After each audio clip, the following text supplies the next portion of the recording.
Good day and a very warm welcome to you all. Goeiedag en warm welkom aan julle almal. Today is the 19th of May 2023. Please remember to press that like button, share and subscribe. Today I'm going to talk about it's time. It's time to work together. And it's time for us to leave our indifferences behind and start moving forward in the right direction. And then in closing today, I want to talk about what's the way forward and the decision time. Aspects that I would like to discover today is the fact that we're under siege. This we cannot deny. South Africa is busy dying, and we're sitting slap bang in the middle of this mess. And that's why it's important. Then we need to make a decision very soon. And then I'm going to discuss why are the Christians at war with one another. And then, of course, in closing, it's time to work together and to start moving forward in the right direction. Okay, under siege, what do we understand by the word under siege, the definition? The act or process of surrounding and attacking in such a way as to compel to surrender. Now, are we under siege? Let's have a look in the political space. Are we under siege in the political spectrum? Yes, we are. Everything is moving against the minority groups. The politicians and the people, there's a massive gap between all the nominated politicians and the masses of the people. Why is this? Because the politicians have their own agenda. They're doing their own thing. They're not worried about the interests of the masses, and they are just doing their own thing as part of the new or one world order. Continual hate speech by black politicians against us minority groups. That's why we're under siege and there's no future going forward. The BE laws are getting worse, as you've seen of late, between the solidarity group and the legal system. It's an ongoing battle in the High Court to get some form of freedom. We all read continually how the economy is being downgraded. Crime is on the increase. Social services don't work anymore. Racial divisions have got worse and are getting a lot worse, moving up to the elections. You can see it in the political space. Equity laws and fines that go with business are getting to the point where the Labour Minister can do what he wants. If we look at the freedom and movement of our children, doesn't exist anymore. And of course, do our children have a future? Presently, they do not. We know this. Do they have a career in this new South Africa moving forward? We know that they do not, and that's why they're leaving the shores of our country. Right, so under siege we are. Let's look at South Africa is dying. Now, we have to be realistic. I'm a very optimistic person, but I have to be realistic. I have to share with you, for those of you, majority, that believe that things are coming right in this country. It's not coming right. If I look at the latest news in early of the month, 6th of May of this year, the Daily Investor talks about BUSA, the business unity of South Africa, speaking to ENCA News about South Africa being a failed state, with lawlessness and crime, kidnapping becoming an epidemic. Take note of the word epidemic.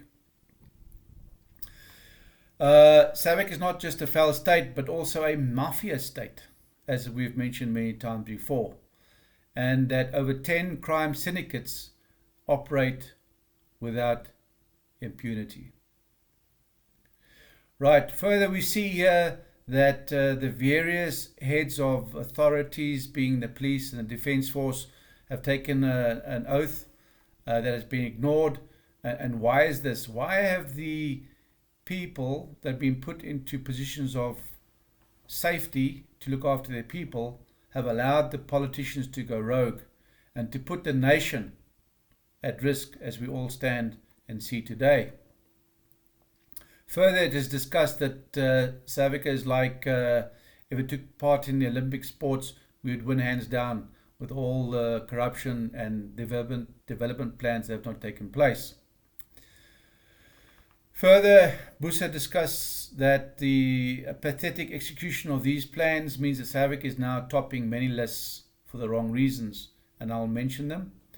It is the unequal society in the world. We're the most unequal society in the world. We have the highest unemployment rates globally, and South Africa has the highest SME failure rate in the world. Small, medium enterprise failure rate in the world. All these indices show that South Africa is bang in the middle of a failed state, as I've mentioned before. International investors have had enough of South Africa and are taking large sums of their money out of the embattled country. The City Press reports that over 100 billion in South African shares and bonds have been sold by international investors since the beginning of this year. 100 billion shares and bonds sold. The CEO JC Lowe of the DFM Global told a publication that this is a clear signal of investor sentiment turning for the worst. Major retailers are some of the most heaviest hit. For example, Shoprite and Pick n Pay, they're reporting millions per day that they lose due to power cuts, and also that Pick n Pay has spent an extra 60 million on diesel for their generators. Higher load shedding estimated as a daily loss in production rises as much as almost 900 million per day at stage 6, but we're past stage 6 at this stage. Alright, so if we look at South Africa is dying, and we see how the G7 and the BRICS powers are separating, and you see that we're slap bang in the middle between the West and the East, we've got some serious decisions to make because we're left alone. We need to look after ourselves. Now, for those of you that will understand where I'm coming from, and I say that we need to look after ourselves, that's exactly what I'm saying. The time is now to start looking after ourselves. So you can't disagree with that. And again, as always, let me hear your comments below. So we're in agreement. South Africa is dying. We are in agreement. The politicians do not know what they're doing. And we are in agreement there is no future for our children. Now, the other thing I want to talk about, or aspect or matter I want to talk about, is why are we as Christians at war? Why is there division between believers when we are supposed to be unified as one with the Holy Spirit? Let me hear your comments. Now, in my circles of influence, I'm told the Old Testament says this and the New Testament says that. So you can't compare the Old Testament with the New Testament. But let me share with you, to all you believers out there, and that is that the same God today was the same God yesterday, as is the same God going forward. So to me, the Old Testament and the New Testament is alive. Why I'm saying this is a lot of believers are saying that the New Testament is more important than the Old Testament. Right, so let me share a couple of things about us Christians. What does Jesus say about war?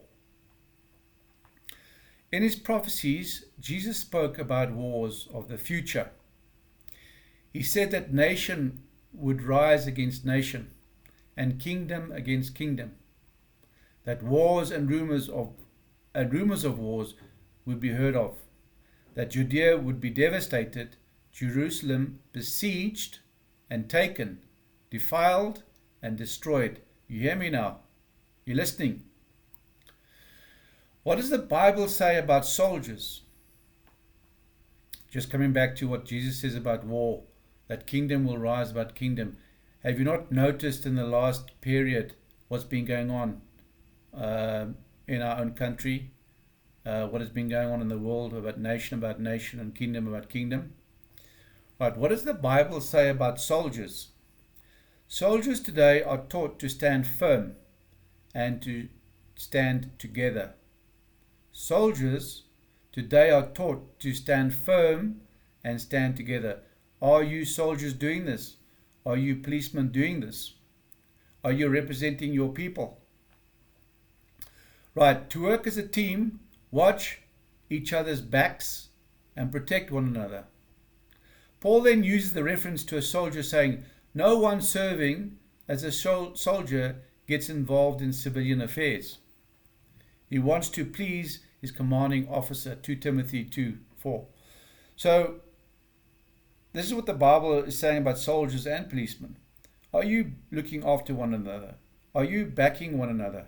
Are you protecting your people? What does God say, or why does God allow war to happen? God choosing Israel as his kingdom of priests and the holy nation, he has to allow them the capacity for war to defend themselves and exist in that region. So that one's reason why God could command war. The second reason for God commands war is to reveal his character and nature on a national and international stage. Now, us believers always say we must just pray, everything will come right. But I want to take you back to the heavenlies. Are the angels just praying and the demons leaving them? Or is there spiritual warfare taking place in the heavenlies? Let me hear your comments. Right, so another thing I want to discuss here is, who did God tell he had too many soldiers? This was Gideon. Remember Gideon and the 32,000 soldiers? You can read that. At the end of the day, Gideon was left with just a handful of soldiers. What psalm is about going to war? Now, when I'm saying going to war, I'm not talking about war physically. I'm talking about the word, spiritual warfare. Psalm 144 of David. Praise be to the Lord, my rock, who trains my hands for war, my fingers for battle. He is my loving God and my fortress, my stronghold and my deliverer, my shield in whom I take refuge, who subdues people under me. Psalm 144.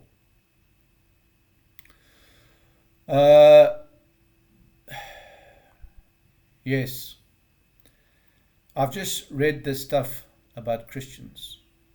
Christians are fighting each other.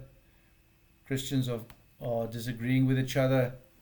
There's a battle in business. There's a spiritual warfare battle. There's a global battle. There's a battle going on in this country. There's a political battle. We have leaders that are not Christians. We have leaders that are Christians, believers. We have the masses that are suffering because of leadership that are making the wrong decisions. So I've shared with you now what the word says about Christians at war. Right. Now let's move to the closing. This is the difficult part. This is the decision part. We all agree we're under siege. We all agree that Savik is dying. And we all agree that kingdom will rise against kingdom. We all understand spiritual warfare, and we all understand there's differences on the Old Testament and the New Testament. The reality is we have to, and the time is now that we have to stand together. We're going to have to build. We cannot allow the decay to continue much further. Too many of us are unemployed. Too many of us have lost a lot and have lost the will to carry on. You can look around, look at their faces, their destitute faces. Too many still talk and talk and talk and still enjoy their dop and their chop and think things will come right. They're not coming right. You need to make a decision. Too many of us just keep to ourselves and we're not concerned about the country. As long as my income is coming in and my household is fine, I'm not worried about my neighbor. I'm not worried about my community. That needs to come to an end. Today, now, soonest. As I've said before, start employing your own. The government doesn't care about you. The ruling party doesn't care about you. I've just mentioned all the stuff earlier in the brief. You're going to need to stand together. Start employing your own. Right, it's time to get together and build for ourselves again. So on that note, I want to say that I'm planning a work session that will take place. I would like you to call our disaster management center. The telephone numbers are below the video. Get the details near the end of the month.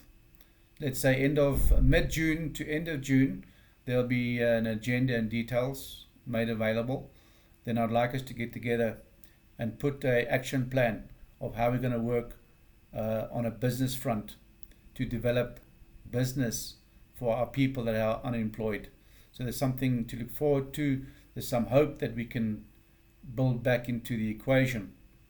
And that was part of the solutions I've mentioned to you in the two other videos. Start getting your business mobile, yourself in person mobile and your business in mobile, so that we can start bridging this mess and start building for a better future. It's time. Just do it. And as I've said time and again on all my videos, we have a national emergency plan initiative that kicks in place when the government cannot guarantee your safety any longer. Just do it. And of course, remember that 10-10-10 principle. Share our videos so that we can get on board. Join our organization. Remember your membership fees that need to be up to date. It helps everybody, our officers and all our operational expenses. Stay well, keep safe, keep sharp. I look forward to talking to you again all soon. And don't forget to call that disaster management center below for the workshop that I'm going to initiate with the executive on the way forward. Tot ziens en groete. Until next time, go well.